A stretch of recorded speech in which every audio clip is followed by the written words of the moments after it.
faut absolument que l'outil réponde à un besoin, c'est-à-dire qu'on ne change pas d'outil pour changer l'outil. Il faut écouter les utilisateurs et construire un outil qui leur corresponde.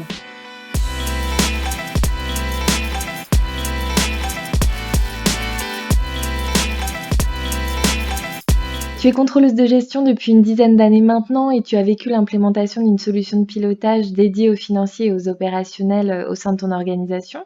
Et en tant que chef de projet, tu as pu mesurer l'impact de 3 points importants, à savoir la communication autour du projet, la formation et l'appropriation des utilisateurs à leur nouvel outil. Donc, si on commence sur le sujet de la communication, quel est son objectif pour un tel projet? Il est double, l'objectif. Pour l'équipe projet, c'est d'informer et de répondre aux questions. Et pour les équipes utilisatrices, c'est de partager leurs attentes, leurs besoins et remonter leurs questions. Et la réussite d'un tel projet passe en fait par la réponse aux attentes des utilisateurs et donc dans ce sens, la communication est primordiale. Un défaut de communication ou un retard, ça peut être fastidieux à rattraper ou même jeter le doute sur un projet et l'équipe projet. Il faut anticiper ces sujets, les intégrer dans les délais et les coûts du projet, mais également y consacrer des moyens. Et là, si on a la chance de pouvoir s'appuyer sur l'expertise de l'équipe communication interne, c'est très précieux parce que communiquer sur un projet d'entreprise, ça ne s'improvise pas. On observe souvent des résistances au changement. Comment vous avez limité ces résistances? Alors, on a choisi de jouer la carte de la transparence et de la modestie, c'est-à-dire de construire un outil qui répondait en premier lieu aux besoins à court terme des utilisateurs et de l'organisation. On a communiqué très tôt aussi sur les formations, donc dès le début, dès le kick-off du projet, on a présenté le plan de formation qu'on avait construit avec les ressources humaines. Ainsi, les équipes ont pu se sentir concernées et prises en compte dès le début du projet. Et ça nous a permis de les embarquer très tôt. Concernant la formation, on essaie d'être le plus efficace possible à chaque session de formation. Quel est le nombre de participants optimal selon toi? Oui, il faut absolument sur chaque session embarquer et faire en sorte que chacun soit concerné par le sujet. Donc, une quinzaine de participants est un maximum à respecter pour ces sessions. Quelle méthode concrète vous avez appliquée? Alors, nous sommes allés rencontrer les équipes sur site. On a animé les formations en présentiel auprès d'elles. Ça a été plutôt très apprécié.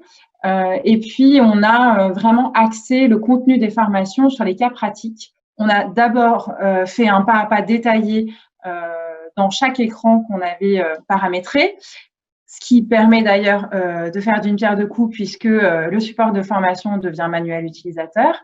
Et puis, on est très rapidement derrière passé à un cas pratique, vraiment avec un sujet du quotidien, par exemple une construction budgétaire. Et là, les utilisateurs peuvent tout de suite se représenter dans l'outil puisque on a choisi de faire les formations dans des environnements qui étaient pratiquement aboutis juste avant les mises en production.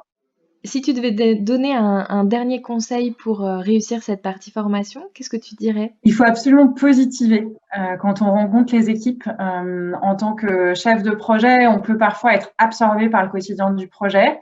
Il faut savoir s'en extraire quand on va animer les formations parce qu'on est le VRP de l'outil. C'est très important de relayer une image positive et encourageante de l'outil auprès des équipes pour qu'elles adhèrent au projet et aux nouvelles méthodes de travail. Donc, il faut vraiment garder le sourire. En général, ça résout pas mal de choses. Concernant l'appropriation, comment vous avez fait pour garantir la bonne adhésion des équipes? En fait, un changement d'outil, c'est un changement de culture. Ça ne se décide pas comme ça au pied levé. Il faut l'anticiper, il faut le préparer, éventuellement s'appuyer sur la direction générale et le sponsor pour porter ce changement. Et puis, il faut absolument que l'outil réponde à un besoin, c'est-à-dire qu'on ne change pas d'outil pour changer l'outil. Donc, il faut écouter les utilisateurs et construire un outil qui leur corresponde. L'appropriation, ça s'entretient, c'est pas acquis de façon définitive à un instant T. Et une manière de l'entretenir, c'est de proposer des formations sur la base du volontariat, par exemple, aux utilisateurs pour aller plus loin dans l'outil. mais aussi de leur proposer d'intégrer des évolutions dont ils auraient besoin. Et ainsi, ça permet de s'assurer que l'outil colle aux besoins du business en permanence. La communication autour du projet, la formation et l'appropriation des utilisateurs à l'outil sont des éléments essentiels à la réussite du projet et qui doivent être pensés en amont, avant le lancement du projet. On est allé plus loin sur chacun de ces sujets dans des articles que l'on peut retrouver sur notre site internet intis.coop, sur notre page LinkedIn Intis Haute Perform et puis dans la description de la vidéo sur notre chaîne YouTube. Je te remercie Amandine pour ton témoignage. Merci Gabrielle.